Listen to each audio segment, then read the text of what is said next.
আমরা ফেসবুক ইউটিউবে প্রায়ই বিভিন্ন রকম রেসিপি দেখে থাকি। তার মধ্যে কিছু কিছু রেসিপি আছে যেগুলো প্রেজেন্টেশনের পর দেখতে খুবই সুন্দর লাগে, মনে হয় খুব লোভনীয়, কিন্তু রেসিপিটা দেখে মনে হয় এটা করলে খেতে পারবো কি।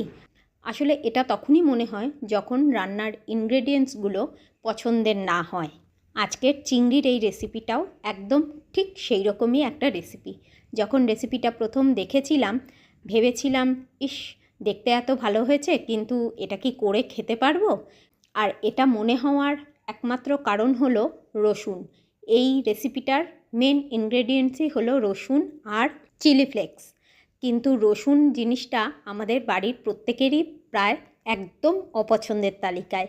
কিন্তু তারপর ভাবলাম ঠিক আছে, একদিন করেই দেখি না কেমন হয় খেতে। এই ভেবে প্রথম একদিন রেসিপিটা বানালাম, আর বিশ্বাস করো, করে এত ভালো লেগেছে যে কি বলবো।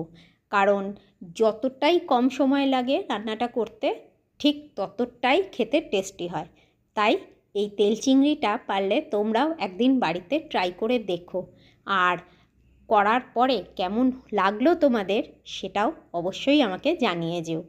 এবার ভিডিওটা শেষ করার আগে ঝটপট তোমাদের রেসিপিটা বলে দিচ্ছি।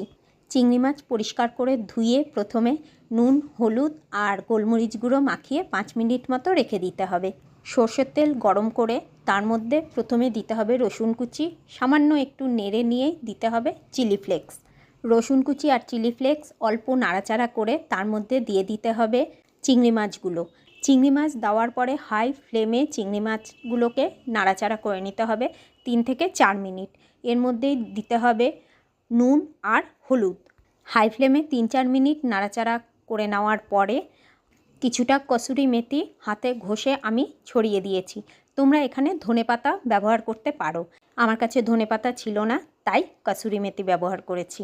কসুরি মেথি দিয়ে সব কিছু ভালোভাবে নাড়াচাড়া করে মিশিয়ে নিয়ে গ্যাস বন্ধ করে ঢাকা দিয়ে রেখে দিতে হবে 5 থেকে 7 মিনিট। ব্যাস, রেডি হয়ে গেল আমাদের তেল চিংড়ি। আর হ্যাঁ, যেহেতু তেল চিংড়ি সেহেতু তেলটা কিন্তু অবশ্যই বেশি দেবে। এবার রান্নাটা বাড়িতে ঝটপট বানিয়ে ফেলো, তারপর আমাকে জানিও রান্নাটা তোমাদের কেমন লাগলো।